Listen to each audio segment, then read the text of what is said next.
ยสบายดีเด้อพ่อแม่พี่น้องวันนี้ผูกแขนในบ้านโคกปะใส่ซองแล้วผู้ใดไปนั่งน้ำเพลินกันบ่คะมาแล้วบ่บดได้แขนในบ้านโคก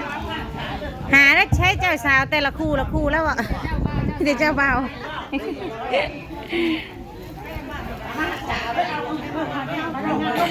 ใช่เจ้าสาวเจ้านะลุงเจ้าสาวเจ้านะชาววิ่งชาวน้องดีนะหาง่ายแท้เอามาดีกันที่ว่าได้โอกาสเติมงานน้ำดีเนาะหาง่ายแท้โคซึนเจ้าเกณฑ์น้ำโฮมอำนาจการปกครองทุกขั้นทุกแขนงพี่น้องเข้ามาร่วมพิธีตั้งหน้าบายสีสู่ขวัญปีใหม่วันสันเนาะให้แจคณะปกครองบ้านโคกในห้อง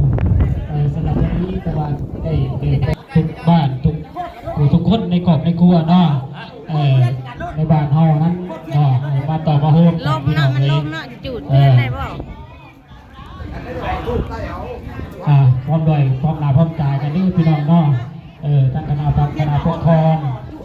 มาทั้งเมืองแน่เนาะสุกอ้อมขางของบ้านเฮาว่าสั่นพี่น้องเนาะ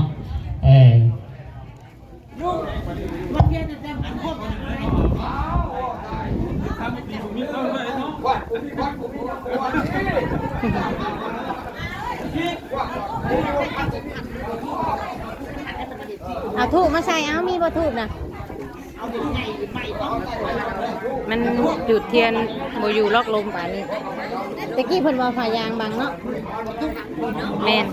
พวกกันว่าสมมุติฉันอย่างอยู่พวกกันว่าอะไรฉันเลยยุ่งกันเลย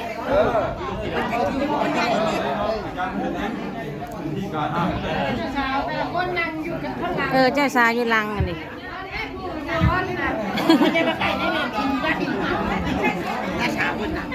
เจ้าสาวบน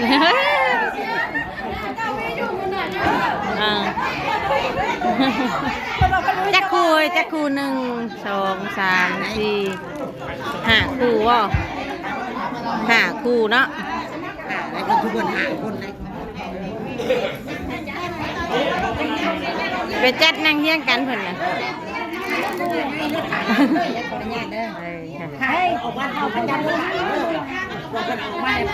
คู่ไปเอาพอดีไปจุดไปเทียนว่าพอดีหันหน้าหันตาเข้ามาด้วยพี่น้องเด้อ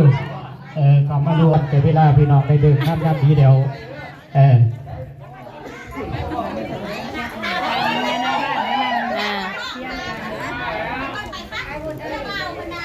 ใครแน่วอลุ่มไปได้ไหม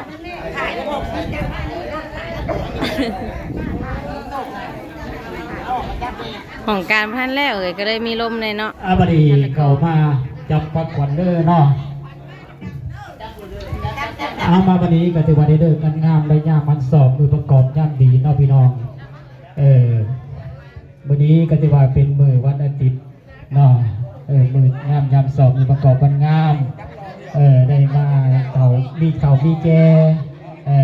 น้องเฮาเมื่อจะกูสุกนในคณะครับคณะปกครองอ้อมขางของบ้านเฮามาต่อมาโฮมตำราบาสีสุกนแต่นี้ต่อไปเนาะพวกคณะพักคณะปกครองบ้านเฮาจงเป็นลมโปลมไส้สร้างบ้านเป็นเมืองพัฒนาบ้านเฮาให้เมืองศรีวิไลต่อไปเมื่อหน้าและก็ตลอดปีตลอดไปเอาสาธุ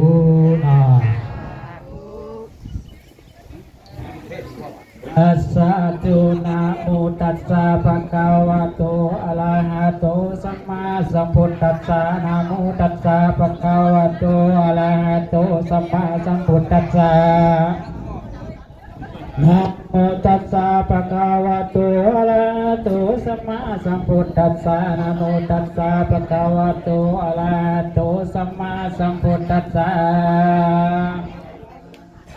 สาธุ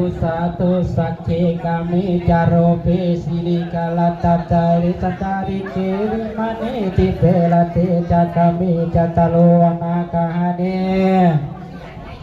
เกอาวัตุมิเกเตปมัจจายันตุเทวาสลาตลาวิสามิยกะกัตตปนาคาติตัตตาสติเกยังมุดวัตนังสาธโมเมสุนันโต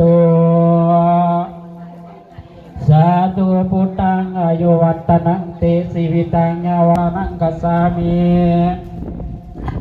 สังฆังอายุวัตนังเตสีวิตังยาวานิพพานังสรณังกัสสามิทุติยัมปิ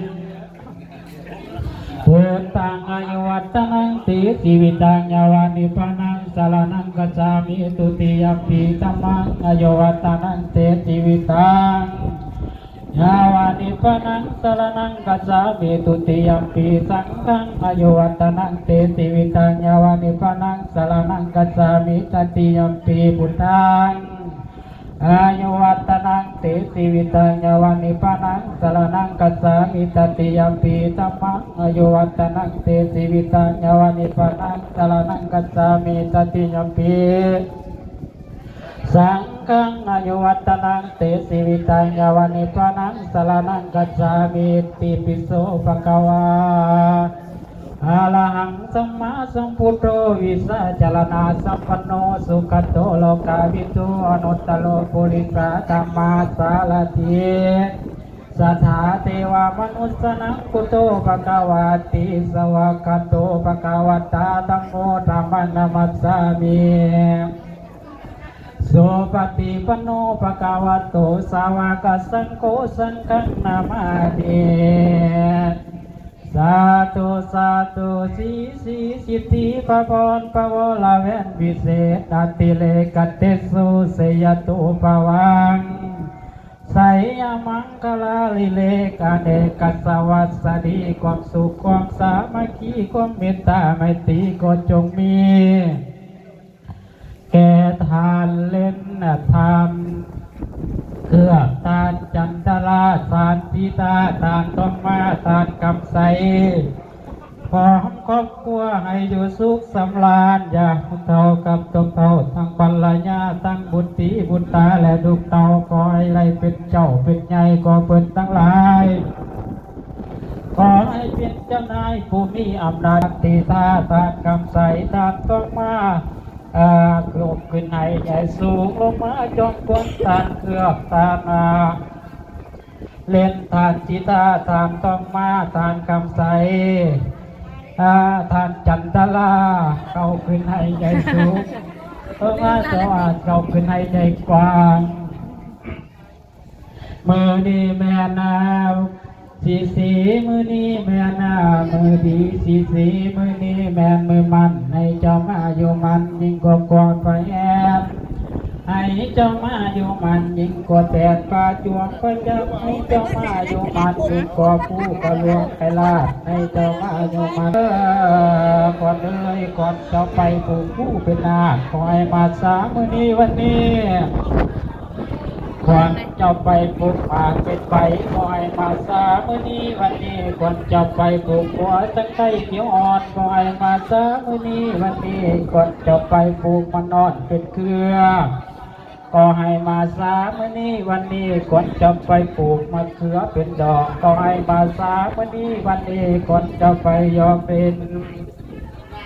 ยำสัตว์ใหญ่กลางลงก็ให้มาสามือนี้วันนี้ก่อนจะไปลงเขาในโคนแก้มปานก็ให้มาสามือนี้วันนี้ก่อนจะไปอยู่การน้ำไม่มูสนีก็ให้มาสามือนี้วันนี้ก่อนจะไปลงลีในนาที่หวยห้องก็ให้มาสามือนี้วันนี้ก่อนเจ้าไปถือวงคองวัดนาให้ตามาก่อนเจ้าเดินไปนาอเมริกาและฝรั่งก่อนเจ้าไปนางให้ตนนกงามก็ให้มาสามือนี้วันนี้ก่อนเจ้าไปตรงน้ำฟังเบิ้ลในใดเอิญมายื้อคอยสีห้องเรียกเอิญก่อนเจ้าให้เจ้ามาว่ามายื้อก่อนเอ้ยก่อนจะตุกไปไกลต่างประเทศ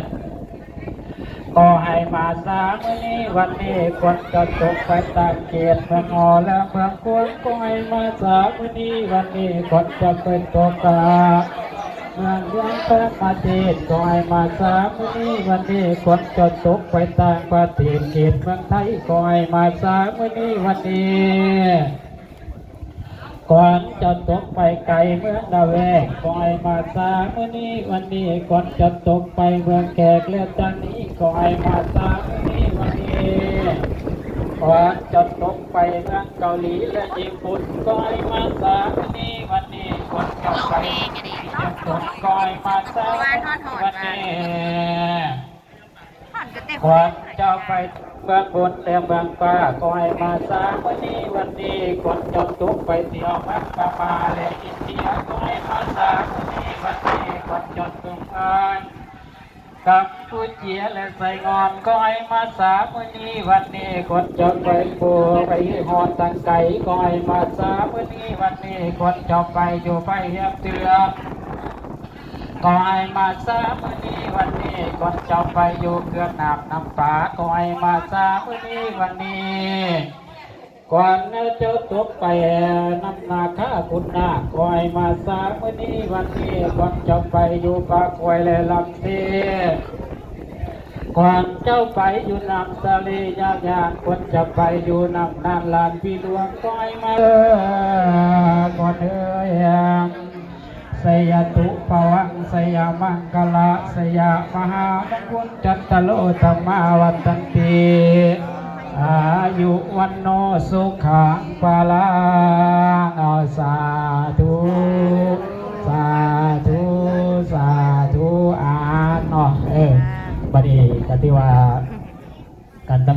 กติว่าเก็บสิ่งนั้นเราพี่น้องบัดนี้นับกันนับปกครองเนาะทุกกันเองก่อนมา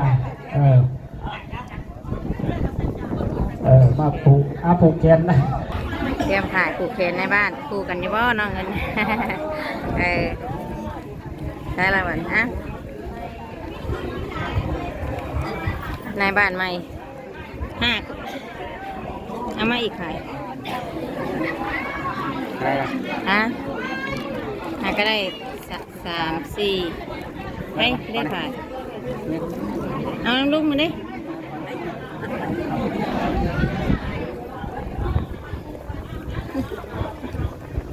ไปเปลี่ยนเงินไปเฮ้ยเปลี่ยนเงินใบใหญ่หรือพ่อกันนะสักคนมากกว่าจะผูกให้จะไปถ่ายเนาะสักคนอะไรหาก็ได้4อีก1หาแล้วมาตู้หาในบ้านเนาะอันนี้ในบ้านใหญ่เด้อในบ้านใหญ่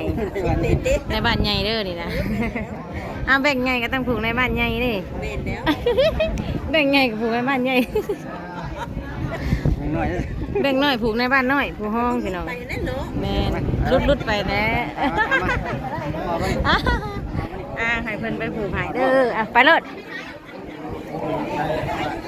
ให้พ่อน้องชมผูกต่างพี่น้องเลยให้เพิ่นผูกแทนเนาะให้พ่อน้องชมไปผูกให้แบ่งใหญ่ผูกในบ้านใหญ่เด้อแบ่งน้อยตามได้ละเห็นใช่ไหมเอามากันในบ้านน้อยรอบ้านเดี๋ยวนี้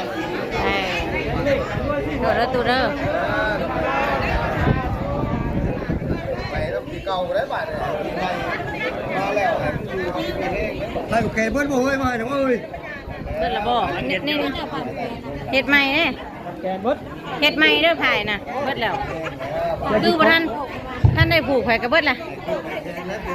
ใช่ครับบ้าน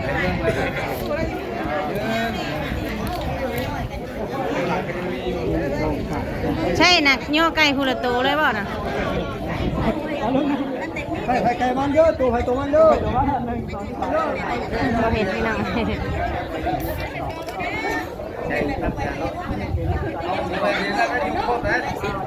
แล้วพอโยกเด็กมันจะโยกบอก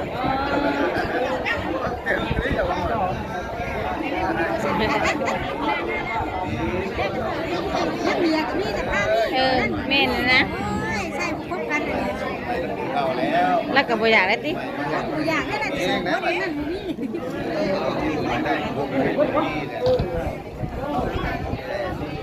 ชาบัตนาบ้านเมืองใช่บ้านเมืองเองแล้วบ้านยืนเยอะทันทีนี่ใช่น่ะใครแขนมาพ่อบ่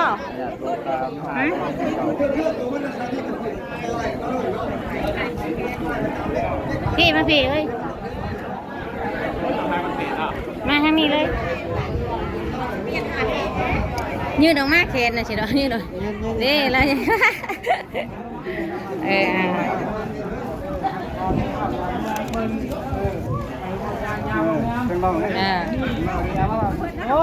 อแล้วบอกอยู่นี่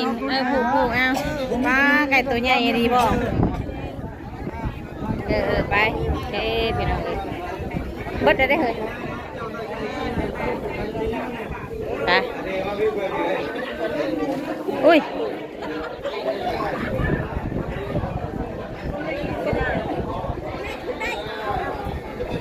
หายังไงนายนี่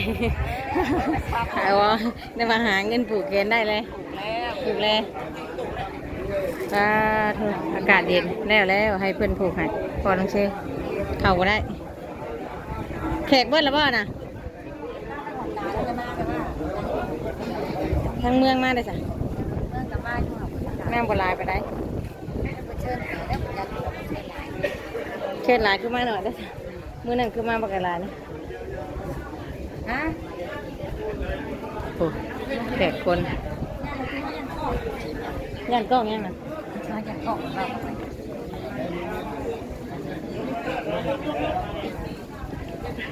หมักปุ้งกาปิวว่าแต่งตั้มวันนี้ขอเชิญพี่น้องเนาะผู้ที่ยังบ่ทันได้มาวันนี้ก็สิได้ไปย่อข่าวย่อน้ำน้ำเพลินเพราะว่าแขกคนก็คือสิเบิดแล้วเนาะผูกแล้วแม่นรับประทานอาหารแล้วก็แม่นมีการ